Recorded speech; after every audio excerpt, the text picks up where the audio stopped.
Welcome to another episode of Crawfordsville Connection, the City of Crawfordsville's weekly podcast that comes out every Monday morning. I'm your host, Sarah Summer, and I'm joined in the studio every week with Mayor Todd Barton to keep our community up to date on current events, city workings, and to hear from community members on a variety of topics. Thank you so much for joining us, and we hope you enjoyed the show. Welcome back to another episode of Crawfordsville Connection. I'm your host, Sarah Summer, and today I'm joined in the studio by Mayor Todd Barton. Hello. Hello, how are you? I'm good. How are you? Good. And we have Jessica McClamroch here with us today to talk about the Strawberry Festival. Hello, Jessica. Hello. Good morning. Thank you for having us. Yes, it's time. It's here already. Yes, Yeah. Strawberry Festival, a wonderful time in the city of Crawfordsville, and we get a firsthand show right here in City Hall. We are in the thick of it. Yes. Yes. Well, before we get started diving into that, Mayor, do you have any announcements? Well, I just want to remind everyone that I will have a community forum on Tuesday, June the 9th from noon to 1 at Lincoln Park. Yes. And fingers crossed, right now the forecast looks good. So We'll keep it that way, right? we keep it that way. So if there is a change for weather, we will post it on our social media. But the plan is to be at Lincoln Park. I had one there last year. It was a lot of fun. We're going to do it again. Noon to 1 on Tuesday the 9th. Something you want to talk about? Yeah. Ideas, suggestions, complaints, concerns, whatever, stop by and see me. Yeah, and there's the wonderful shade shelters there. Bring your lunch. Yeah, there's shade. Bring your lunch, or if you want to play pickleball, basketball, whatever you Yeah. want to do. So, yeah. Good place to go. And, hopefully the weather stays nice so you can continue doing forums outside in different Yeah, locations. we try to get outside and when the weather's better. So, and the pickleball has been, I've noticed every time I've been by this season, it is busy. Yes. So that's awesome. We love to see it. Maybe we can add some more. The pickleballers. The pickleballers, we call them. The picklers? I don't know. What I do don't you know. call them? I don't know. It's very popular, and, Yes. and we're glad that people are using those. So Yes, absolutely. And Jessica, we'll just turn it over to you. I know we've had you on the podcast before for a couple of different things, but do you want to talk about your role with the Strawberry Festival? Yeah, so I have been a part of the Crawfordsville Strawberry Festival Committee for 9 or 10 years this year, and I've been a part of the Queen program for 20 plus years. This year is my first year being chair, and I think I have this experience because I grew up going to the festival. It was a memory that I had with my mom and dad, and it's really where I found my love for giving back to the community and being a part of Crawfordsville. That's awesome. And your co-chair is Chris Cogdill. Yes, Chris thankfully stepped up and said he would help out. So I'm really appreciative to have Chris by my side for this year. Awesome. So let's just dive in. I'm sure most everybody knows what the Strawberry Festival is, but if anybody's unfamiliar or new to the community, or we have listeners that are not from Crawfordsville, what exactly is the Strawberry Festival here in our community? Well, I would say it's a long-time annual community festival held at the historic Lane Place here in Crawfordsville, Indiana. And of course, we have vendors, we've got free live entertainment, family activities, and so much more. Yeah. And this year, the dates of the festival are June 12th, 13th, and 14th. So it's coming up. Yes, definitely. If you don't have it on your calendar, mark it on your calendar, come on downtown. And like you said, there's something really for everyone. Yes, there's lots going on. Yes. And attending the event itself is free. Correct. Admission to the festival is free. If you're wanting to eat or shop or play some games, that will cost you. I will say most vendors take card. However, I do want to encourage people to bring cash because not all vendors are taking card. And specifically in the children's area, they are tickets only. So before you step in line to play a game, make sure you visit the ticket booth located in the children's area to get those tickets purchased. Perfect. And tell us a little bit about the history and the origin of the Strawberry Festival. Why did this get started in our community and why is it important? So the last 52 years really refers to what we know today as the modern day Crawfordsville Strawberry Festival, right? It started way back in June 1875 with Joanna Lane and a group of women from a local church organizing a half-day celebration. Admission was about 10 cents, and of course, strawberries were a centerpiece of the gathering. Awesome. And Mayor, again, like we've talked about this before. You've worked right here in City Hall for a number of years, so you've had a number. So you've had firsthand experience Yeah. witnessing the festival, and then I'm sure even prior to working here, you experienced the festival. Right. Why has this remained such an important tradition in our community? Well, it's our chance to come together as a community, and our community is special. I say that all the time, and this is one of those signature events where we just really get a chance to come together, and everybody gets to relax and have fun, enjoy great food, great music, and you see people that you don't usually see. Yeah. Like that's your chance to catch up with everybody. It's just a lot of fun, and like Jessica said, people grow up with the memory of that, and it continues on, and it's important. It's a part of who we are in Crawfordsville. Yeah, it's definitely one of those staple events. And, the summer season is here and all of those events are kicking off. We've got First Fridays, Lunch on the Plaza, Yeah, Strawberry yeah. Festival. That's signature summer in Crawfordsville. Yeah, people want that opportunity to come together and just enjoy. Yeah. And so that's what this is about. And it's interesting because we talk about quality of life, quality of place, how it's evolved over the last 10, 15, 20 years. But this goes back much further than that. This Right. was probably our first foray into that when the modern version of the festival started. Yeah. And we've talked about the liveliness of downtown, and this brings all sorts of people to downtown that might not normally come spend their time in the heart of our community. Yeah, and I think the Visitors Bureau has tracked some of that, Mhm. and we have a lot of visitors come from out of town. Yeah. It's interesting when I meet people, the percentage of people who know about the Strawberry Festival from other communities. Yeah. Oh, yeah, you have the Strawberry Festival right there. And they've been to that, right? Yeah. So it's an important event for our community, and it has evolved over the years. I mean, having been involved in several different capacities since, I'll say, the mid-1980s, Yeah. I've seen a lot of different things, but it's stayed very consistent in its true core purpose. Mhm. Yeah. Yeah. And, I guess as the mayor, what are you most excited for when this event comes to town? Well, we have a party on our front lawn, so to Right, speak, right. right here, right? So Yeah. no, it's We just hear a the chance. music in Yeah, we here hear the and- music. It's just a different, different time, and for me, it's just a chance to connect with a lot of people. I get to talk to people that weekend that I don't see that often, Yeah. right? Or welcome visitors from out of town. A lot of visitors come up and want to talk about Crawfordsville and what's going on. So it's just a fun time. Yeah, absolutely. Well, Jessica, like Mayor said, there's so many things that have remained true and traditional, but every year you have to evolve and change a little bit. So talk about some of the things that are new for the 2026 Strawberry Festival. So we have quite a lot of new things going on. One of my goals as chairman this year was to be able to bring in more free activities for the children's area, specifically to help offset the costs for families who do attend the festival. So there's a lot. We in general we have about 160 total vendors Wow. on the grounds. For the festival, we have about 110 or 111 arts, crafts, and commercial vendors. We have 20 food vendors, and we have over 30 activities and games in the children's area. So you can expect to see a lot of different things. Yeah. What's new in the children's area is on Friday from 5 to 7 p.m., we will have the first ever Touch a Truck event, which offers children a hands-on opportunity to explore a small variety of vehicles and equipment.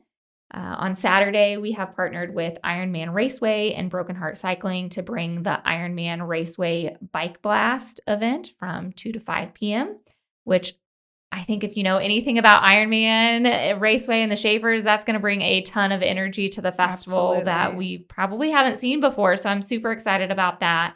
And then on Sunday, we have Silly Safaris coming to present 2 free animal shows, one at 1 p.m. and another at 2:30, providing fun and educational entertainment for people of all ages, not just kids. Right. That's awesome. Thinking about some of these vendors, who are some of the new ones that people might be excited to look forward to? So one of the new vendors for the food areas is Smitty D's hot dog cart. I know he's really excited to be here at the festival this year. We have the Dirty Yeti coming. They will be set up in the children's area. So super fun, unique things here locally coming to the festival grounds. Yeah. Mayor and I, we've spoken on the podcast before about how food trucks are kind of, the new thing. And we have a lot of them in our community. So it's awesome to see local vendors because sometimes there's the more traditional, corn dogs and the meat on a stick and those types of vendors that are not necessarily local vendors, but seeing some of those familiar names will definitely bring people to the festival and some of that excitement as well. Yeah. And I think some people don't realize that the heart of the festival is trying to bring so much local and keep it local here during the festival weekend. Could we go and get anyone and everyone from out of state? Sure, we could do that, but we want to support those who are supporting us. Yeah, absolutely. And something else that people definitely look forward to at the festival is the live entertainment. Yes. Do you want to talk about the lineup for this year? Yeah. So entertainment for 2026 will keep energy high all weekend long with a variety of live performances. Again, all free. So come on out. Festival attendees can enjoy an exciting lineup featuring a variety of different acts: Lindsay Lowe and the Lone Riders, Small Town, a John Mellencamp Experience, the Midtown Madmen, Resurrection, a Journey Tribute, and Grupo Passion. There's something for everybody there too. Like you said, you're going to be bringing the energy. It will bring different people out. There's different types of music, different genres, and in addition to the music, there's also different performances that people can expect to see. Yes. So we have other acts, local musicians, performers, dance groups. They'll all showcase their talents throughout the weekend as well. That's a lot of information. Yes, so if you are interested in knowing the time and when they're performing, please make sure you're following us on our social medias and checking our website because that goes into detail with all the times. Yeah, absolutely. And I will share the website in the show details, and I'll tag your social media in our Facebook post so people can follow along with that as well. Perfect. And, think about some of the other activities. So obviously the festival itself happens, on the Lane Place grounds. There's the food vendors, there's the entertainment, but there are other activities that are happening in conjunction with the festival. Do you want to talk about some of those different activities? Yeah, we've got a long list. There is. There's a lot going on for that weekend. A lot going on. So we'll first talk about the 5K run and walk. So that's taking place on Saturday. You can register now or the day of if you are a fan of running. I am not, so you will not be seeing me run. But yeah, you can, like I said, you can register the day of. I believe registration is taking place from 6:30 to 7:30 right here in front of the city building, with the race beginning at 8:00 in the morning. So there's that information. So you have to like running and early mornings. Yes. 2 for 2. Yes. We've got the blood drive. That's taking place on June 14th from 11 a.m. to 3:15. And they're going to be located on Pike Street near the gazebo. The goal this year is to get 26 registered donors. So please, if that's something that interests you, it makes a huge difference. Yeah, absolutely. Next, we've got the car show presented by Carpenter Realtors. This will be a similar car show if you've attended the Ben-Hur Car Club show in the past at the festival. That club actually dismembered, and bless his heart, Steve Zachary, he wanted to make sure that we were going to have this car show again this year. So thanks to him, he's put in a lot of work, and all the proceeds from that car show will go directly towards the Youth Service Bureau. So that's an amazing cause that he gets to give back to. Then we have the Pioneer Tractor Association. They have their annual tractor show where visitors can enjoy a variety of antique tractors and farm equipment, where you just kind of walk around and browse, right? You look and see and just I don't know, feel that presence of what it was like back then. Mhm. Something new this year is there will be a couple of tractors that are like new pieces of equipment that highlight how the equipment has evolved over the years. And of course, their tent's going to be set up serving strawberries and ice cream, Yes. like always. Then we have the historic lane place tours going on. Visitors can explore the first floor of the historic lane place on Friday from noon to 4 and on Saturday from 10 to 4. And the festival committee will actually have a couple of different donation stations set up on the festival grounds to help try and raise some money on behalf of the Lane Place. If you're not aware, they have deteriorating columns and a roof that's not so great. And so they are in the middle of raising money and funds for that. So you'll be able to put some cash in, write a check, or there's a QR code that you can do it digitally as well. So that's something new that we've got going on to help them out.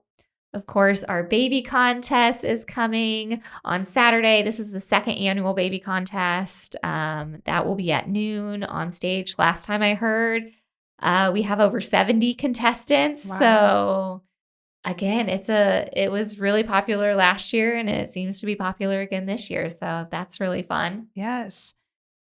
You keep saying there's a long list of things, and there truly is. There's something going on at all times, something for everybody's interest. And even if you're not interested in some of these extra activities happening, people will just pull up their chair and sit and hang out at Lane Place for the whole weekend and just enjoy the presence of other people, the live music, the people watching. There's Of course. there's something there to do, even if you're not actively, engaging in the activities, or you're not participating in the children's games. And, maybe you aren't interested in the corn dogs and the food trucks, but you just want to be in the presence of other people. That's the place to be for the weekend. Yes, that is the place. That's right. Hopefully the rain holds off. Yes. Yeah, it wouldn't be a strawberry festival if we didn't talk about the weather. Yes. Fingers crossed. Yeah, make sure you bring the chair, like you said, Yes. to sit down and enjoy the festival, but have those umbrellas and rain boots on standby because You never know. you just never know. Yes. So if people only have a little while to enjoy the festival, what would you say are some of the must-do traditional experiences? That's a tough question. Because I think it's really dependent on what you like, right? Yeah. Like we just said, there's so much to do. From going and strolling through the vendors, buying stuff, whether it's for Mhm. yourself or for others, just people watching in general, grabbing some food. My favorite thing is to walk through the children's area and just see all the smiles on the kids running around, being kids and having fun. Yeah, absolutely. So all of these things could not take place without the committee.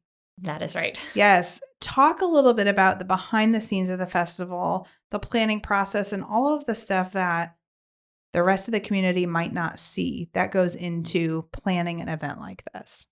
It is so much work. I've been sitting on this committee for, like I said, 9 or 10 years. And it wasn't until last year where I truly opened my eyes to see the amount of work because I was co-chair and I was Mhm. learning things that weren't even discussed in our meetings, right? They Yeah. just happen. And there's so much behind the scenes work.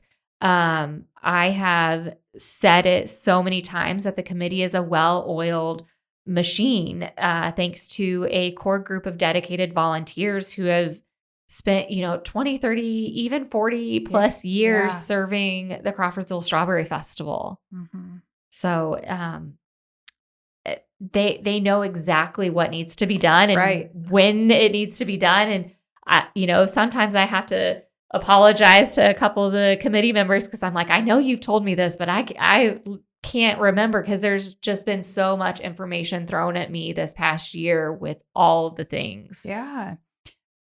when you're planning an event like this, obviously, it happens every June. When does the planning start? Or when does the real work start? Well, for me personally, the day after last year's festival, I just started plugging away, right? Because again, this is my first year, so it's been a learning curve. There's so much information that, again, I just didn't know. Things magically have happened, and now I'm seeing it firsthand. And I would say, it takes almost a year to plan. We will have a recap meeting after the festival takes place, just to kind of go over what worked, what didn't work, what did we hear back from the community, thoughts and ideas for the following year. Then we'll give ourselves a little bit of a break. Yes. A very much deserved break. Let's take a breather. Yes. And then, we'll start in before the end of the year and just dive right in to get the ball rolling for the following year. What would you say is the biggest challenge in planning an event this size? The need for volunteers. Like I said, things just magically happen, and the core group of volunteers who have been serving years upon years, that is invaluable experience, right? And information, but it comes with a concern, right? If we don't bring new people in, we risk not having a festival, because we are an aging committee, and we can't have these people who have been on board for years and years and years do all this physical work or even the logistics, right? There's just so much that takes place that we have been trying to educate the community for the last several years, that we need people to step up or there won't be a festival within the next few years. Yeah. So I guess take this as a call to action. If you're listening and you feel a pull to help, or you've loved the Strawberry Festival in the past and you want to see that continue, definitely reach out to Jessica and, offer your time, even if it's not, hey, I can commit to being on a committee, but offer your time to volunteer at the event, offer your time to give suggestions and feedback and support. So that way an event like this can continue. And, we just passed the 50-year mark. Let's make it to 100. You need people who can help sustain that. And so if you're listening and you want to do that, or, you have some interest but don't really know where you can fit in, definitely reach out. Or if you know somebody else who's looking for an opportunity and maybe they don't listen to this podcast, send them your way so that way they can get involved and can help support an event like the Strawberry Festival. We are planning to post something after the festival is done, after we have a moment to breathe, to talk about volunteers. So if you are interested, make sure you're just following us on social media and stay tuned for that announcement. Perfect. And an event like this also is not possible without the community support from sponsorships as well. Yes, on behalf of the 2026 Crawfordsville Strawberry Festival Committee, I cannot thank our sponsors and community partners enough. I genuinely don't know if they understand just how valuable they are to the success of this festival. And I also can't come on here and not give a shout out to my husband and my kids, because they have witnessed me spend countless hours away from them, dedicating so much of my time to the success of this festival this year. So to anyone that has helped play a big or small role, it takes a village. And, I'd like to think that we've got a great village here right in Crawfordsville, Indiana. Yeah, absolutely. We talk all the time about how important our community support is here in Crawfordsville and how lucky we are to have a community that comes together, from large corporations to small local businesses to individuals and our nonprofit organizations. Everybody comes together to play a role in the success of everything that happens in our community. And we are so lucky and fortunate. And the Strawberry Festival is a perfect example of how all of those entities come together to make an event a success, which ultimately, like Mayor had said, greater influences the quality of life, the quality of place, and what we have to offer as a community. Yeah, absolutely. Well, Jessica, as we're kind of wrapping up, I'll leave you with, the question of what are you most excited for about this Strawberry Festival? I think I am most excited to be able to celebrate with the committee and say we did it. Mm-hmm. There has been, blood, sweat, and tears that have arose this past year to make it to festival weekend, and so to be able to celebrate with them, saying, you know what, we did our best, and that's all we can do is good enough for me, right? Yeah. I'm looking forward to that. Yeah, absolutely. There's something special about putting so much time and effort in, and then as the event is happening, standing back and looking and saying, we did it. Mm-hmm. You're excited for the community to enjoy the event and the festival and the food and the music and the entertainment and the activities. But for you, you get to experience it and enjoy a different side. Yes. Yeah. It can't come soon enough. Yes. I'm ready. Yes, I'm ready. Absolutely. Well, thank you so much for being here. Like you mentioned, if you're looking to stay connected and learn more about the festival, follow along on social media, check out your website, and I'll post all of that information on the details so you can click directly to those links. And I think that's all that we have, unless there's anything else you'd like to add. No, I am grateful for you guys to have me back on here. Like I said, I feel like it was just yesterday. We were here in the studio last year talking about last year's festival, right? So time flies by. Yes, especially when you're working hard and having a lot going on. But we thank you for taking the time, to come on and share about the festival. And as always, you can find events just like this on Yodel. Check out our Community Connections calendar and newsfeed for all things happening in one easy, convenient location. And don't forget to reach out if you have topics or things you'd like to hear about on this podcast. Thanks for listening, and we'll see you next week. Make sure you hit the subscribe button on this podcast so you never miss an episode. And if you aren't already, follow us on Facebook at City of Crawfordsville Official, on Twitter at City of Seaville, and on Instagram at City of Crawfordsville. We hope you have a wonderful day and can't wait for you to join us next week.